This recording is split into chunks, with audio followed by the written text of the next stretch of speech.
Eu sei que você está procurando sempre um novo framework de agentes de IA na esperança de que sua vida seja mais fácil. Mas se eu te disser que você não precisa de frameworks, principalmente se você precisa de algo rápido. Nesse vídeo eu vou te mostrar o que você precisa para criar agentes sem frameworks e como fazer.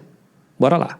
O que a gente vai construir aqui, e eu vou fazer a demonstração, é exatamente de um agente que está rodando aqui na minha máquina. Tem essa parte que é o front-end, e tem o back-end, que é de fato onde está o agente. E eu vou mostrar ele para vocês, vou mostrar código e tudo mais. Mas antes de a gente entrar nesse detalhe, vamos para explicações que são importantes, tá? Vamos definir as coisas certinho para ninguém ficar em dúvida. Vamos lá. Agentes, tá? Comumente está todo mundo acostumado com a palavra agente, mas essa nossa área se divide em dois principais temas: agentes e workflows, tá? A gente pode substituir o workflow por sistema agêntico, mas você pegou a ideia, tá? Agentes vão focar muito em autonomia, então se a gente está acostumado com o chat, como a gente está fazendo aqui, ele tem um nível de autonomia maior, principalmente quanto mais a gente dá a ferramenta, e a gente pode diminuir o nível de autonomia dele e sempre visa aumentar o nível de confiança. Então o que a gente vai fazer hoje é um agente React, tá? O que o agente React tem? Ele tem uma LLM, obviamente, né?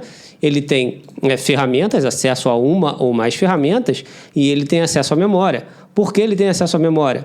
LLMs são stateless, o que significa? Elas não guardam estado nela mesma, ela não guarda memória nela mesma. Então a gente precisa de um jeito que ela recorde a nossa conversa ao longo do tempo, beleza? Esse é o nosso agente React. Ronald, o que são workflows? Eu tenho um monte de vídeo aqui sobre workflow, tá? Mas basicamente a gente começa a fazer coisas um pouco diferentes com LLMs, né? A gente começa a encadear LLMs uma atrás da outra, a gente começa a verificar erro no meio do caminho, a gente faz com que ela verifique a resposta, por exemplo. Esses são todos padrões que existem, esse padrão aqui do router, que é muito famoso por conta do GPT-5. Agora, existem diversos padrões e esses padrões não são isolados em si. A gente pode usar um agente React e combinar com um padrão desse aqui, por exemplo, ou a gente pode combinar vários padrões desse para criar uma solução. Então, quanto mais sofisticada for sua solução, eventualmente você vai usar um ou mais desses padrões, beleza? Mas eu sei que está todo mundo preso no chat, né? É o grande caso de uso até aqui, provavelmente. Então, vamos focar nele aqui, mas você poderia criar qualquer outro tipo de agente realmente sem framework nenhum. Obviamente existem prós e contras, mas vamos focar aqui no que a gente vai fazer, tá? E como ele vai funcionar? Como ele funciona, tá? Nós temos aqui o nosso querido usuário.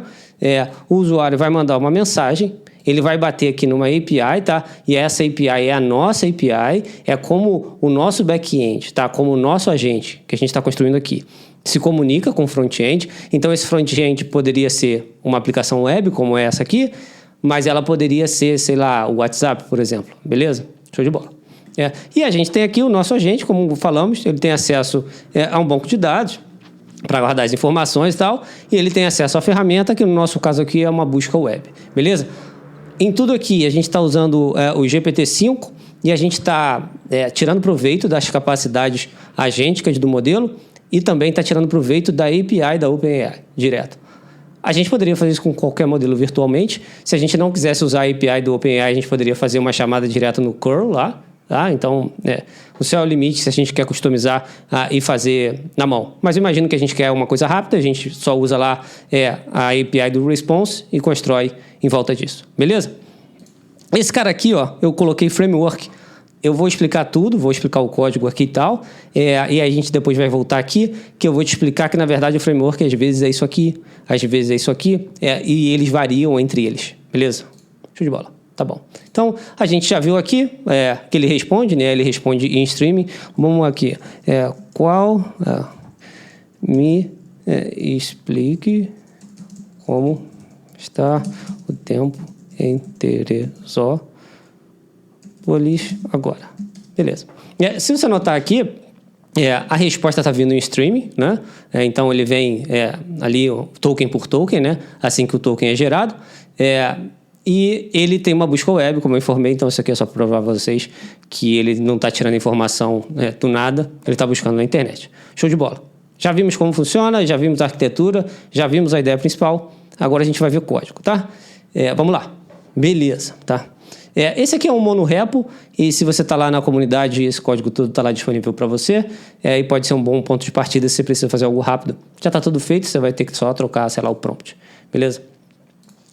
Se você pegar a Response API para fazer um exemplo, por exemplo, você vai ver isso aqui, tá? Essa seria a estrutura básica aqui. Você passa uma pergunta, vai dar a resposta, você passa alguns parâmetros ali e você vai ter uma resposta aqui na tua linha de comando. Se você quisesse fazer isso interativo, né, que a linha de comando ficasse sempre aberta, você teria que botar um loop ali, né, um while true, por exemplo, e chamando a API, enquanto o usuário fizesse pergunta, ele ia lá e dava a resposta, beleza? Mas você não teria uma memória necessariamente. Response API dá uma possibilidade de você botar, chamar a última, passar o ID da última chamada, e você teria ali uma memória simulada, mas você não teria controle nenhum, o que é péssimo, eu não recomendo, tá? Então, essa aqui é a estrutura clássica de uma chamada da OpenAI Core Response API, e a gente está usando o GPT-5 Nano aqui. Show de bola. A gente está usando Reasoning Effort Low e a verbosidade Low, se você não conhece, vale a pena dar uma olhada, se você está na comunidade, tem aula disso lá.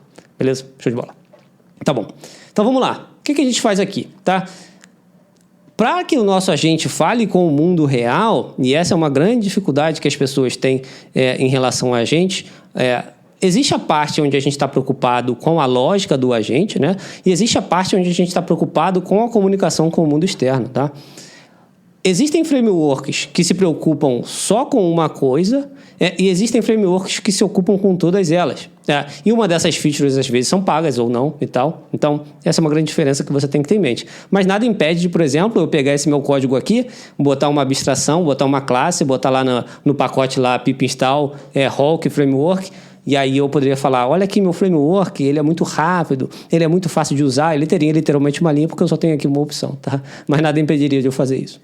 Beleza? Show de bola. Existem aqui algumas configurações de core, só para falar ele com o meu cara, beleza? API normal. E aqui o que nos interessa. O que nos interessa aqui? A gente, como eu falei anteriormente, a gente está guardando as informações num banco de dados. E para que a minha LLM, né, o que meu banco de dados também saiba de onde vem a conversa e qual conversa ele recuperar, eu preciso de um identificador único. E nesse caso aqui eu tenho um Conversation ID. Então, toda vez que eu tiver uma nova conversa aqui, e eu vier aqui clicar em uma nova conversa, esse meu front-end vai mandar esse Conversation ID novo para essa minha API, e ele vai guardar lá no banco de dados. Então, o meu banco de dados vai ter um Conversation ID novo. E aqui, por exemplo, se eu mandar uma nova mensagem, ele vai obter esse mesmo Conversation ID aqui sempre, e é assim que ele vai saber quem está conversando com quem e de quem é a mensagem. Beleza? Show de bola. Tá. Vamos voltar aqui. Eu passei a data aqui, né, só para o nosso prompt ter uma referência do que está acontecendo, e você vê que o meu prompt aqui é extremamente simples, né? Não tem nada demais aqui no meu prompt. E se você não conhece isso aqui, tá? Tem algumas coisas interessantes aqui na API da OpenAI, no GPT-5 especificamente, que é a instrução de uso de ferramenta. Esse modelo, eles chamam isso aqui de ignorance, tá? Então, o modelo pode ser muito ávido a usar ferramentas ou menos ávido a usar ferramentas. E o método de controlar isso, você pode controlar isso através do Reasoning Effort e também exatamente dessa descrição aqui dentro do teu prompt, tá bom? Então, mais uma vez, está na comunidade, tem aula lá. Outra coisa que a gente faz aqui, deixa eu lembrar aqui, é pegar o histórico, né? Então, a gente está pegando o histórico no banco de dados, a gente está dando um fetch, tem uma função ali em cima que a gente pega o histórico no banco de dados, e o que a gente vai fazer aqui quando chegar a nossa vez de passar o prompt lá para a nossa LLM, a gente vai passar o prompt, né, do sistema, e se você tem um olhar mais atento e está vendo que aqui o role é developer, é porque essa API da OpenAI, eles trocaram recentemente essa função aqui. Antigamente era sys messenger, né? Sys prompt.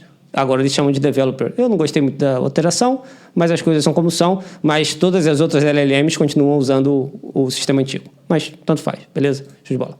Tá. Então o que a gente faz aqui? A gente passa esse prompt, tá? Com essas diretrizes aqui, a gente está falando só que ele é um assistente de pesquisa, estou passando a data e estou passando a instrução. E aqui você vê que eu falo para ele ser menos ávido. Eu falo para ele pesquisar muito superficialmente sobre qualquer assunto quando eu perguntar e me dar a resposta. Esses parâmetros que a gente está usando aqui, basicamente me dê a resposta mais rápido, né? A gente está usando a verbosidade low. O que acontece? Quando a gente usa modelos reasoning, principalmente, a gente pode ter uma latência grande na hora da resposta. E como a gente está construindo um chatbot, a gente não quer que o nosso chatbot demore 30 segundos para responder o nosso usuário, né? Se a gente tem casos de uso como esses aqui, vamos lá, esses casos de uso aqui, onde a gente sabe que o problema pode ser demorado, de repente a gente quer, por exemplo, quando a gente está usando um avaliador aqui e a gente precisa de uma investigação maior na resposta gerada anteriormente, vale a pena a gente usar um reasoning maior para ele ir passo a passo, né, até tomar uma decisão certa, mas nesses casos de chatbot, a gente só quer a resposta imediatamente. Então, é por isso que a gente está usando isso aqui. E, finalmente, a gente está usando aqui uma tool, correto? A gente está usando a tool simplesmente para dar ao nosso agente, né, ou a nossa LLM, uma forma de se comunicar com a web. Então, a gente está fazendo aqui tudo de uma vez. O agente, a LLM, a gente está dando uma tool e a gente está dando virtualmente memória. E é assim que funciona, caras. Quando a gente usa lá um framework qualquer e a gente bota lá memória, o que ele vai fazer por debaixo dos panos é exatamente isso que a gente está fazendo aqui agora. Beleza? Não acredita em mim? Tudo bem? Você pode vir aqui, a gente vem aqui no banco de dados. Eu acho que a tela está cortando aqui, calma aí. Deixa eu diminuir um pouquinho aqui para vocês. Beleza. Tá? A gente vem aqui no banco de dados, é exatamente como está lá. E a gente consegue ver aqui todo o meu histórico de mensagem. Eu vou rodar aqui para você e pegar a última mensagem que a gente mandou lá. Me explique como está o tempo, parará. Você pode ver tudo aí. E está tudo aí em Teresópolis agora. E aí está a resposta. Aqui a gente tem aquele nosso ID. Então, toda vez que o nosso agente entrar aqui pelaquela tela, né? Ele vai vir buscar o ID aqui. Eu tenho todas as funções lá na minha API. Né? E aqui a gente vê os tipos de role, né? Se você não sabe o que é isso aqui, esse é um dos problemas e essa é uma das coisas que você precisa ter para construir sem framework, né? Com framework também, na verdade. Você precisa entender quais são os papéis, você precisa ter ouvido o que é isso. O que mais você precisa? Você precisa entender a diferença entre um agente React e um workflow e quando usá-lo. Você precisa conhecer os padrões e é exatamente assim, caras, que vocês constroem soluções de verdade. Mas, Ronald, os frameworks não servem para nada? Você sempre mostrou aqui vários frameworks para a gente, você sempre comenta que usa LangGraph, e de fato, eu uso e eu acredito que os frameworks são muito úteis. Mas a realidade é que estamos num momento do mercado em que todo e qualquer framework, não importa qual deles, os frameworks de agente, eles estão na sua infância. Então, toda hora você vai ver, cara, alguém aparecendo falando assim, esse framework aqui é o melhor. E acontece que a gente não consegue nem ter uma discussão madura. Por quê? Por falta de conhecimento geral do que de fato um framework está fazendo aqui. Alguns frameworks estão se preocupando só em fazer isso aqui, tá? Outros frameworks estão preocupados em fazer os dois. E tem framework que só está preocupado em fazer workflow, tá? Tem framework que só está preocupado com isso aqui, beleza? E aí você que se vire para fazer uma API e botar no mundo externo, você que construa uma API na frente. Tem framework que tem isso aqui. Só que, de repente, ele vai cobrar por esse extra mais, né? Como é o caso do LangGraph. O LangGraph, ele te dá isso aqui, né? Muito bem, com workflow, com agente, etc, etc. E eles têm o LangGraph Cloud, né? Que você literalmente só programa ali o teu agente, bota só um arquivo de configuração, manda lá para a cloud deles e faz o deploy. Acontece que o deploy é extremamente caro e custoso. E tudo bem, né? Eles têm que dar um jeito de ganhar dinheiro com a empresa deles. Cabe a você saber dessas coisas e optar pela sua conveniência. Inclusive, cara, se vocês estão procurando ideia de startup, essa aqui é uma ótima ideia, cara. Se vocês conseguirem criar isso aqui, tá? Um Vercel de agente, tá? Que a gente faz o código do agente, né? E tem uma maneira fácil e barata de fazer deploy, como é o Vercel, por exemplo, para front-end. Cara, tu tem um mercado enorme aí. E me manda mensagem que eu vou ser o seu primeiro cliente, porque realmente é algo que é uma peça que está faltando no nosso mercado aí, tá? Outras considerações, cara. Quando que você vai usar um framework? Eu aconselho você a usar um framework hoje, desde o dia 1, pelo seguinte, essa nossa área é uma área que está em constante movimento. E como eu disse, todos esses frameworks estão em movimento. Não existe um campeão, mas existe uma clara tendência. Por exemplo, se você hoje for lá no LinkedIn e botar lá LangChain Developer, vai vir uma penca de vaga. correto? Se você botar, de repente, outro framework, vai vir pouquíssimas vagas. E é exatamente isso que eu bato na tecla aqui, cara. A gente não precisa ficar refém de framework. O framework é uma ótima oportunidade da gente olhar todos esses padrões já implementados muitas das vezes e fazer engenharia reversa. Algumas vezes você vai notar que, é mais cômodo eu ficar realmente no framework pelo seguinte, existe um padrão de mercado, outras pessoas conhecem o framework, é mais fácil de eu contratar gente que conhece o mesmo framework, etc, etc, etc. Eu não preciso explicar um framework que eu criei aqui na minha empresa, ou criei aqui individualmente, para um outro desenvolvedor conseguir trabalhar. Isso é uma ótima alternativa. Outro motivo ótimo para você usar o framework exatamente agora é conseguir observar os padrões que eles implementam, né? E empresas que são donas desses frameworks. Tem muitos desenvolvedores trabalhando, tem muita feature o tempo inteiro saindo, e a gente não consegue fazer tudo muito rápido ao mesmo tempo, né? Então a gente consegue ver o que ele implementa, faz a engenharia reversa, adquire aquele conhecimento, e você faz a escolha. Eu vou com framework ou vou sem framework? Eu monto alguma coisa customizada ou não monto uma coisa customizada?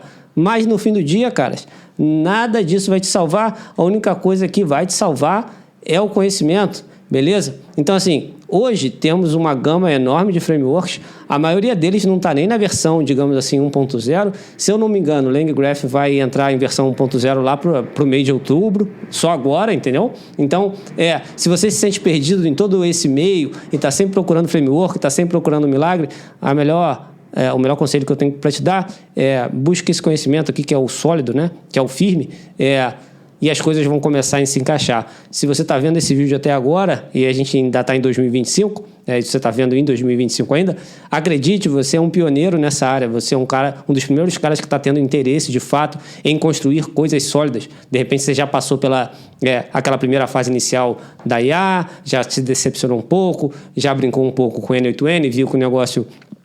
você precisa de ter mais opções, né, na hora que for construir, e você é um dos primeiríssimos, e você está numa ótima hora para, de fato, começar a aprender isso aqui e implementar, porque seja se você está vindo de um ambiente no-code, low-code, etc., no fundo você está fazendo software, tudo isso aqui é software, e software tem as suas particularidades.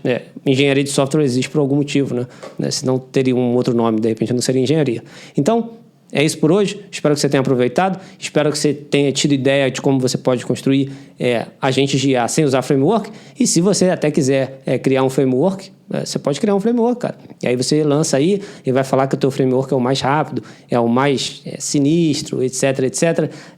E se você tem ideia de construir esse serviço aí que eu te falei da API, me avisa, porque realmente se você conseguir financiamento, principalmente, isso aqui seria muito maneiro. Beleza? Então, tamo junto. Até a próxima.